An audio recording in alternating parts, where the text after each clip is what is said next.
Bismillahirrahmanirrahim. I always say this, that today when you talk to a lot of people in your Muslim communities, the problem is that many people believe that we have such a broken community, we have too many problems, that there is no way that we can overcome all of our challenges.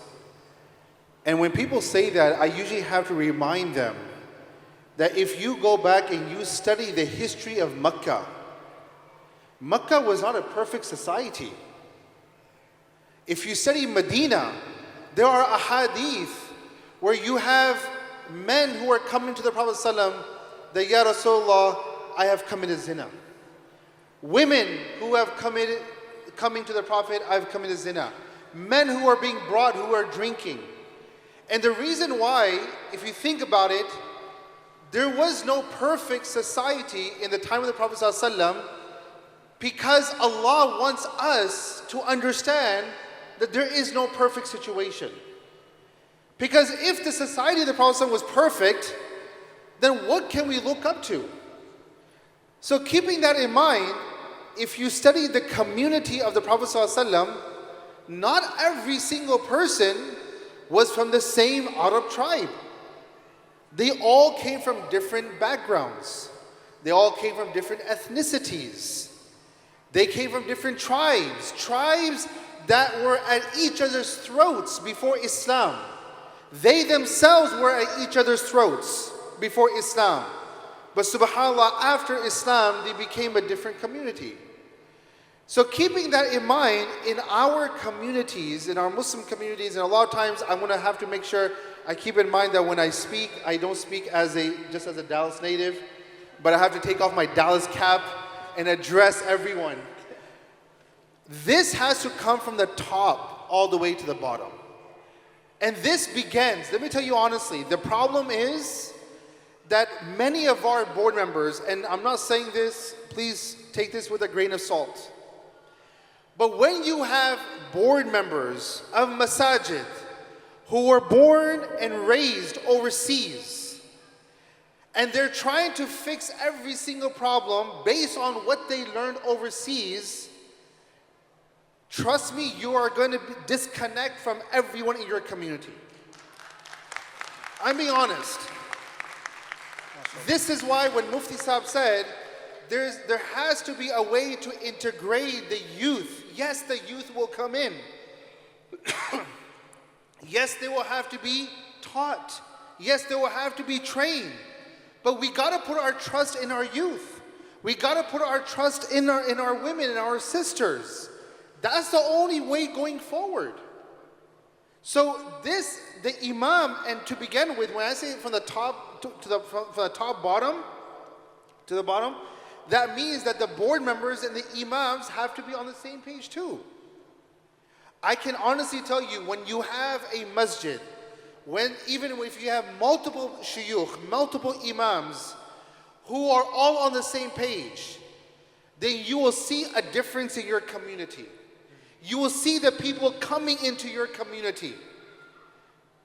But when the board and the imam, board mostly from overseas, and the imam born and raised here in this country, and they don't see eye to eye, and they don't focus on racial inclusivity and women inclusivity and youth inclusivity, trust me, there is no hope for that community. As I said earlier, it will only remain as a population, but it will not be a community, because there is no unity in that community. Keeping this in mind, I want to stress that we have to understand, we have to talk to our community. I had a brother one time came to the masjid. If you saw this brother,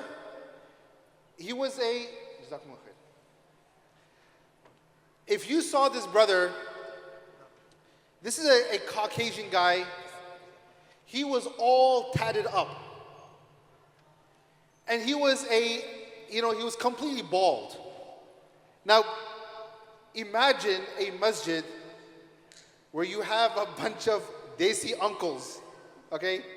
seeing a Caucasian guy coming through, all tattoos, completely bald, what is the very first thing that's coming to their mind?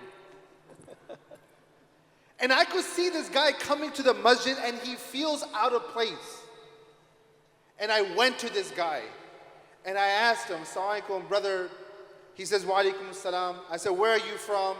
Like, we got chatting. I mean, we began to chat. And he told me, he came back the next day, by the way, alhamdulillah. He came back the next day to the masjid. And then the third day he came back. And on the third day he told me that, you know what, I may not come back again. I was just here for a few days.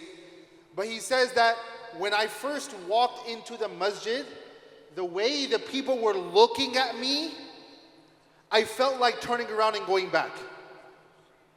And he says that I came inside, you're the only person who actually began talking to me, and you made me feel like I was at home. And he goes, for that, I will remember that forever. This is the inclusivity that you and we need to create. Nothing, let me make, this last thing, inshallah. I have nothing against our, mashallah, our uncles, the people who migrated to this country. They played a significant role in building the masajid. And our communities are forever indebted to them for spending that money in building our masajid. You have to give them credit where credit is due. Absolutely. Give them credit where credit is due. Absolutely. But at the same time, we are now living in times where we need to start thinking forward. Yeah. Give the imam the liberty, give the imam the authority. Let him do what he needs to do to bring the community together. Don't get in his way. Support him. Assist him. Give him the resources to succeed. And not only that, but when anyone comes to in our masajid, make them feel at home. If the masajid are known as the spiritual hospitals, the spiritual clinics, if we close the spiritual clinics, where are people going to find the solution to their spirituality? Allah. May Allah subhanahu wa ta'ala grant us tawfiq. Ameen.